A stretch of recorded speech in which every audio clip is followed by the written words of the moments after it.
Hello అండి, అందరికీ నమస్కారం. చాలామంది ఒక ప్లేస్ నుంచి ఇంకొక ప్లేస్కి ఎయిర్ క్రాఫ్ట్ ద్వారా కొన్ని వందల మంది, కొన్ని లక్షల మంది, కొన్ని వేల ఎయిర్పోర్ట్లలో ప్రతిరోజు ప్రయాణాలు చేస్తూ ఉంటారు. కొన్ని లక్షల విమానాలు గాల్లో తిరుగుతూ ఉంటాయి. సో ఫ్లైట్ జర్నీ సేఫేనా కాదా అనేది చాలా మందిలో ఒక డౌట్ ఉంటుంది. కానీ వాళ్ళు రెగ్యులర్గా ఫ్రీక్వెంట్ ట్రావెల్ చేస్తూనే ఉంటారు.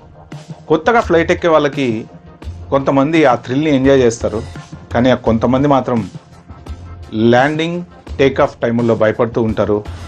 తర్వాత ఎయిర్ క్రాఫ్ట్ రన్ అయ్యేటప్పుడు ఫ్రీగా ఉంటారు. ఫ్లైట్ ఎక్కడం మొదలైన దగ్గర నుంచి ఫ్లైట్ దిగే వరకు కొంతమంది టెన్షన్గా ఉంటారు. సో అసలు ఫ్లైట్ జర్నీ సేఫేనా, ఎలాంటి సిచ్యువేషన్స్లో పైలట్ ఎలాంటి డెసిషన్లు తీసుకుంటారు, సో మనం ఏ సెక్యూరిటీ రీజన్స్ మెయింటైన్ చేయాలనేది ఈ వీడియోలో డిస్కస్ చేసుకుందాం. So please fasten your seat belts and enjoy the journey.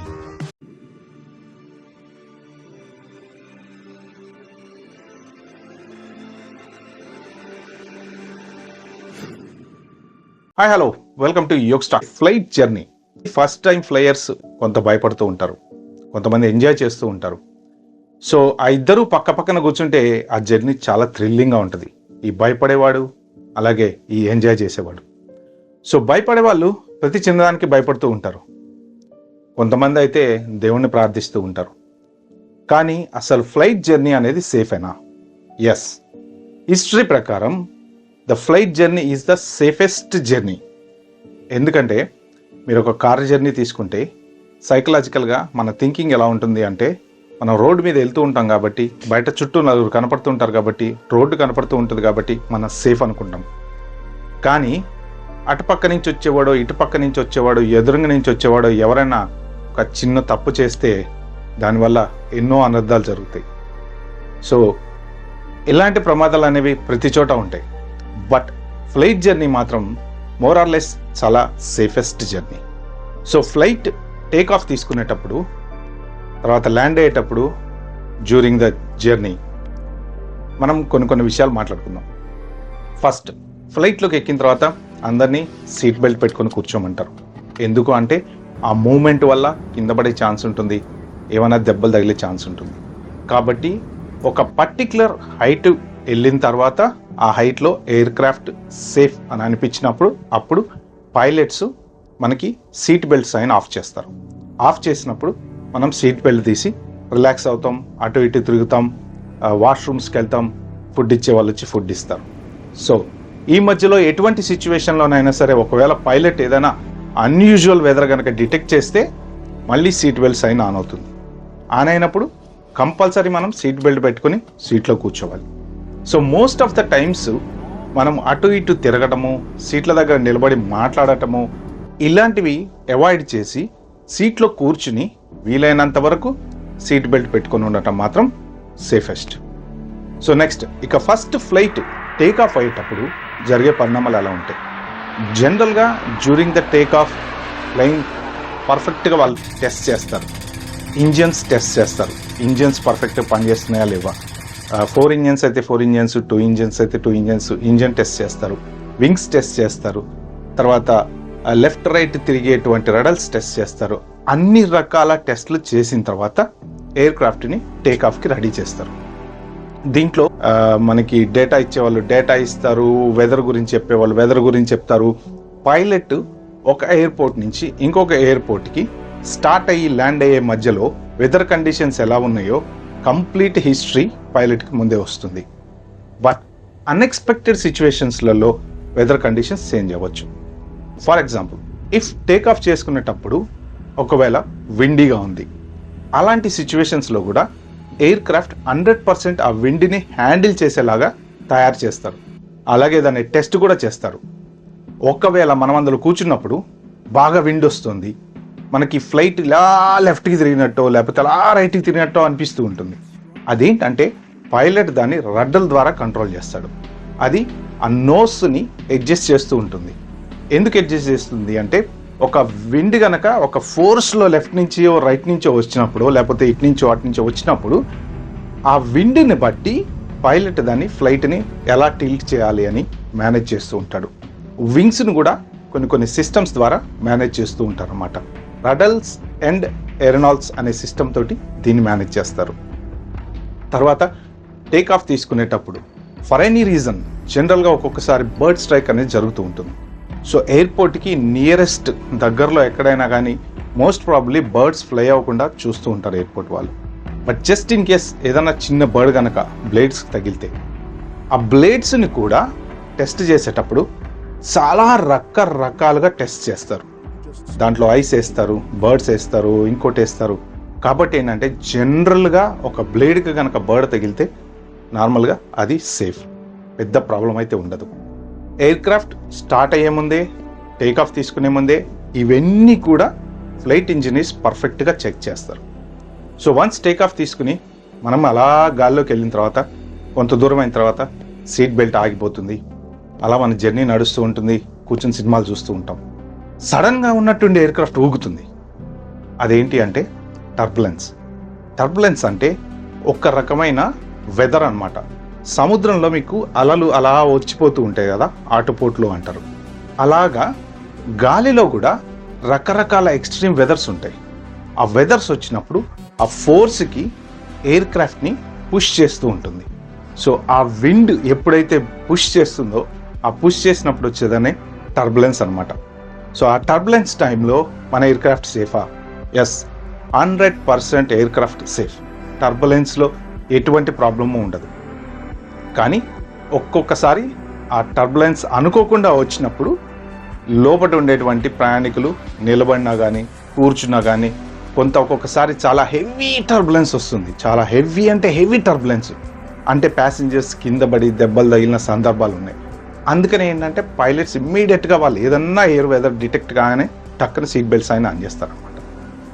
So ఇలాంటి కండిషన్స్లో కూడా still air craft safe. But ఈ టర్బులెన్స్ తప్పించుకోవడానికి పైలట్స్ ఏం చేస్తారు? వాళ్ళ దగ్గర చాలా రకాలైన అడ్వాన్స్డ్ రేడార్ సిస్టమ్స్ ఉంటాయి. ఆ అడ్వాన్స్డ్ రేడార్ సిస్టమ్స్ ద్వారా వాళ్ళు టర్బులెన్స్ ఎక్కడి నుంచి వస్తుంది, లైట్నింగ్ ఎక్కడి నుంచి వస్తుంది, ఇలాంటివన్నీ డిటెక్ట్ చేసి దాని నుంచి తప్పించుకోవడానికి కింద ఏటీసీతో మాట్లాడి ఒకవేళ తప్పించుకోలేని సిచ్యువేషన్ ఉంటే కనుక మనం దాని త్రూ వెళ్లకుండా వాళ్ళు ఏం చేస్తారంటే గ్రౌండ్ కంట్రోల్తో మాట్లాడి నేను ఒక 5000 ఫీట్ కిందకి దిగుదాం అనుకున్నా, లేదు ఒక 5000 ఫీట్ పైకి వెళ్దాం అనుకున్నా. ఎందుకు గ్రౌండ్ కంట్రోల్తో మాట్లాడి ఈ డెసిషన్ తీసుకోవాలి అంటే మనకి సూర్యాపేట హైదరాబాద్ రోడ్ ఎలా ఉందో ఫ్లైట్ కూడా అలాగా కొన్ని రోడ్స్ డిజైన్ చేస్తారు. ఆ రూట్స్ ఏదైతే ఉంటాయో ఆ రూట్ వెళ్ళే రూటు, వచ్చే రూటు, ఇలా రకరకాల రూట్స్ డిజైన్ చేస్తారు. సో మనకన్నా పైన ఏదైనా ప్లేన్ ఉందా, లేదు మనం కింద దిగేటప్పుడు కింద ఏదైనా ప్లేన్ ఉందా, సో ఇలాంటివన్నీ తెలుసుకోవడం కోసం వాళ్ళు గ్రౌండ్ కంట్రోల్ వాళ్ళకి ఇన్ఫార్మ్ చేసి అప్పుడు వాళ్ళు ఓకే ఫైన్ నో ప్రాబ్లం నువ్వు కొంచెం కిందకి రావచ్చు అంటే అప్పుడు ఏం చేస్తారంటే వాళ్ళు ఆల్టిట్యూడ్ డౌన్ చేస్తారు.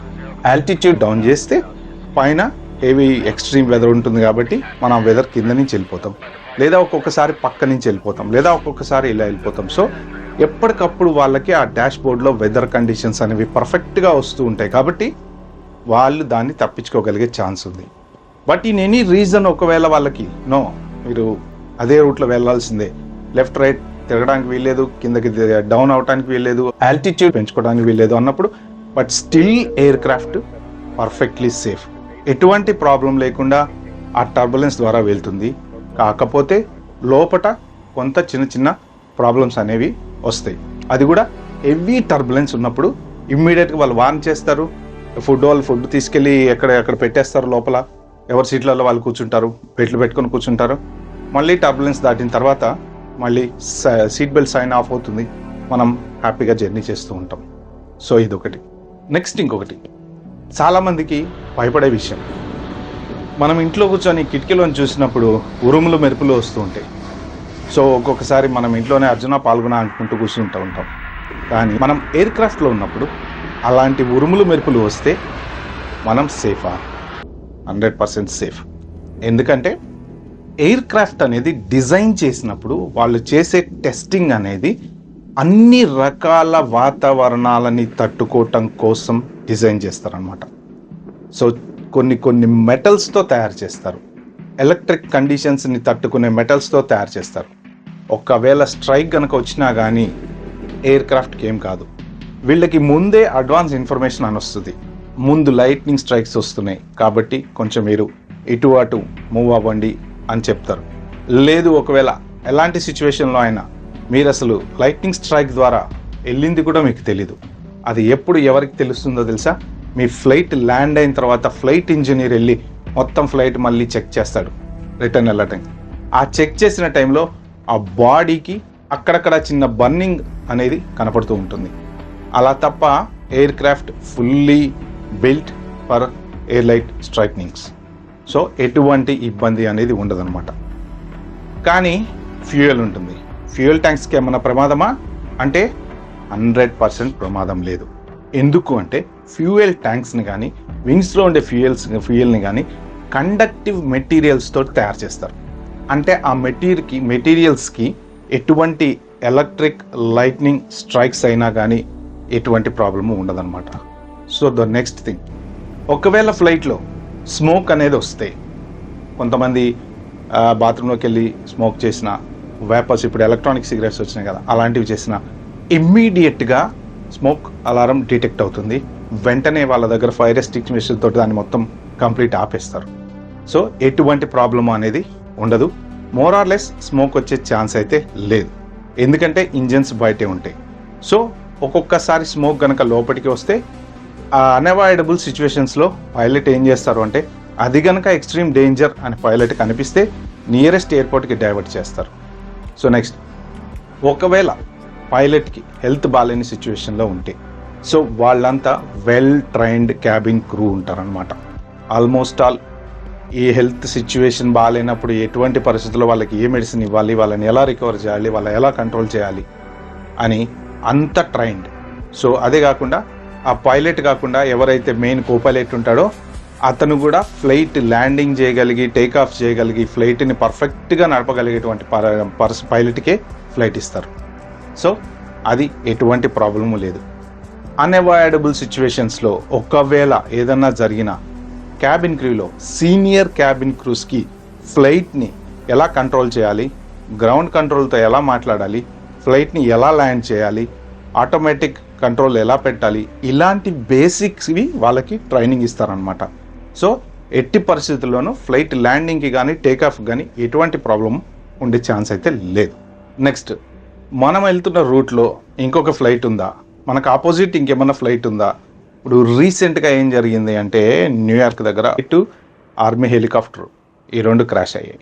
సో జనరల్లీ ఇలాంటి సిచ్యువేషన్స్ అనేవి rarest in the rare, unless ఎక్కడన్నా ఎవరిదన్నా హ్యూమన్ ఎర్రర్ ఉంటే తప్ప టెక్నికల్గా మోస్ట్ ప్రాబబ్లీ ఇలాంటి సిచ్యువేషన్స్ వచ్చే ఛాన్స్ అయితే లేదు.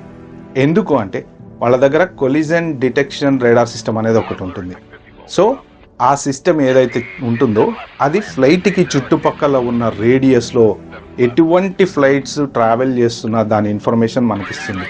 దాన్ని బట్టి ఒకవేళ ఈ పైలట్ కనుక దగ్గరలో కానీ పక్కన కానీ అటు కానీ ఇటు కానీ ఏదన్నా ఫ్లైట్ ఉంది అన్న అనుమానం కలిగితే కింద ఎయిర్ ట్రాఫిక్ కంట్రోల్ వాళ్ళతో మాట్లాడి పైకి కిందకి వెళ్ళడము, రూట్ చేంజ్ చేయటము అలాంటివన్నీ చేస్తూ ఉంటారు అనమాట.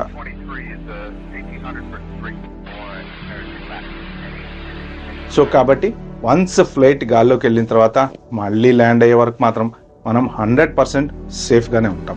ఒక్కొక్కసారి ఏమవుతుందంటే హై ఆల్టిట్యూడ్కి వెళ్ళినప్పుడు ఆక్సిజన్ అనేది కొంత డౌన్ అవుతూ ఉంటుందన్నమాట ఫ్లైట్ లోపల. దాన్ని క్యాబిన్ డీప్రెషర్ అంటారు. ఒకవేళ క్యాబిన్ డీప్రెషర్ అవుతే అలాంటి సిచ్యువేషన్లో మనకి వెంటనే పైనుంచి ఆక్సిజన్ మాస్క్లు ఉంటాయి. టక్కున ఆక్సిజన్ మాస్క్లు వస్తాయి. ఆ ఆక్సిజన్ మనకి నియరెస్ట్ ఎయిర్పోర్ట్లో ల్యాండ్ అయ్యే వరకు యూజ్ అవుతుంది, లేదా ఆల్టిట్యూడ్ డౌన్ చేసుకుని క్యాబిన్ ప్రెషర్ పికప్ అయ్యే వరకు యూజ్ అవుతుంది. సో అది కూడా ఎటువంటి ప్రాబ్లమూ లేదు.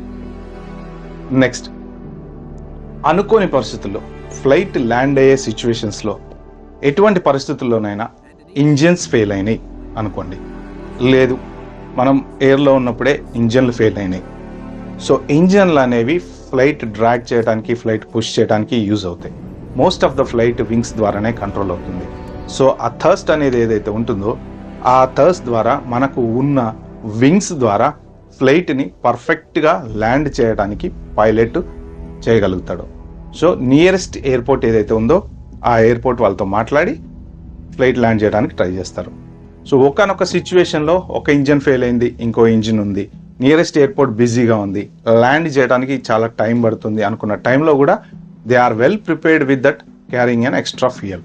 అంటే ఫ్లైట్లో ఎక్స్ట్రా ఫ్యూయల్ అనేది ఆల్వేస్ క్యారీ చేస్తారు. ఎందుకు అంటే ఒక్కొక్కసారి కొన్ని సిచ్యువేషన్స్లో ఫ్లైట్ ల్యాండ్ చేయడానికి ఫ్యూయల్ బర్న్ చేయాల్సి వస్తుంది. ఎందుకు ఫ్యూయల్ బర్న్ చేయాల్సి వస్తుంది అంటే కింద ల్యాండింగ్ గేర్ అనేది ఒకటి ఉంటుంది. సో ఆ ల్యాండింగ్ గేర్ పనిచేయని టైంలో ఒక్కొక్కసారి వెళ్ళి ల్యాండింగ్ చేయాల్సి వస్తుంది. సో ఇప్పుడు మీకు జనరల్గా ఫ్లైట్ ల్యాండ్ అవ్వటానికి ఒక 5-10 మినిట్స్ ముందు మీకు ఇలా టైర్స్ అన్నీ ఓపెన్ అవుతాయి. సో వాటిని ల్యాండింగ్ గేర్స్ అంటారనమాట. అప్పుడప్పుడు ఏమవుతుందంటే వాటిలో మెకానికల్ ప్రాబ్లమ్స్ అనేవి వస్తాయి. సో ఆ మెకానికల్ ప్రాబ్లమ్స్ వచ్చినప్పుడు ఏంటంటే ల్యాండింగ్ గేర్ ఓపెన్ అవుతుంది. సో ల్యాండింగ్ గేర్ ఓపెన్ అవునప్పుడు పైలట్ ఫ్లైట్ ల్యాండ్ చేయడానికి ఉన్న ఒకే ఒక option belly landing. So belly landing చేసినప్పుడు ఎయిర్పోర్ట్లో ఏమవుతుందంటే ఒక్కొక్కసారి ఫ్యూయల్ కనుక ఉంటే అది కింద మన టర్మైక్ తరిగి బర్న్ అయ్యే ఛాన్స్ ఉంటుంది. కాబట్టి వీళ్ళు ఏం చేస్తారంటే most of the time fuel burn చేయడం కోసం గాల్లో అలా చక్కర్లు కొట్టి కొట్టి కొట్టి కొట్టి కొట్టి కొట్టి మొత్తం ఫ్యూయల్ అంతా బర్న్ అయిన తర్వాత తీసుకొచ్చి బెల్లీ ల్యాండింగ్ చేస్తారు. సో నెక్స్ట్, ఎమర్జెన్సీ సిచ్యువేషన్లో ఫ్లైట్ వాటర్లో ల్యాండ్ చేయొచ్చా? ఎస్, 100% ల్యాండ్ చేయొచ్చు. సలీ అనే ఒక మూవీ వచ్చింది కొన్ని ఇయర్స్ బ్యాక్. సలీ అనే పైలట్ హడ్సన్ రివర్లో ఫ్లైట్ ల్యాండింగ్ చేశాడు. ఎందుకు ల్యాండింగ్ చేశాడు అంటే టేక్ ఆఫ్ తీసుకున్న వెంటనే బర్డ్ స్ట్రైక్ వల్ల 2 ఇంజన్లు ఫెయిల్ అయ్యాయి. సో దాంతో వేరే ఆప్షన్ లేక పైలట్ మ్యాక్సిమం ట్రై చేశాడు నియరెస్ట్ ఎయిర్పోర్ట్కి వెళ్ళటానికి. నేను ఇందాక చెప్పాను కదా, వింగ్స్ తోటే మనం ఆ థర్స్ట్ వల్ల పర్ఫెక్ట్గా ఎయిర్క్రాఫ్ట్ని ల్యాండ్ చేయొచ్చు. కానీ అంత టైం అతనికి లేదు. ఆ ఉన్న స్పీడ్కి ఎయిర్క్రాఫ్ట్ అనేది ఎయిర్పోర్ట్ దాకా వెళ్ళే ఛాన్స్ లేదు. కాబట్టి తను డైరెక్ట్గా వాటర్ మీద ల్యాండింగ్ చేశారు. అది one of the successful water landing. ఎటువంటి ప్రాణ ప్రమాదం జరగకుండా అందరూ హ్యాపీగా బయటపడ్డారు. సో అదొక మూవీ కూడా ఉంది, మీకు కావాలంటే వెళ్ళి చూడొచ్చు.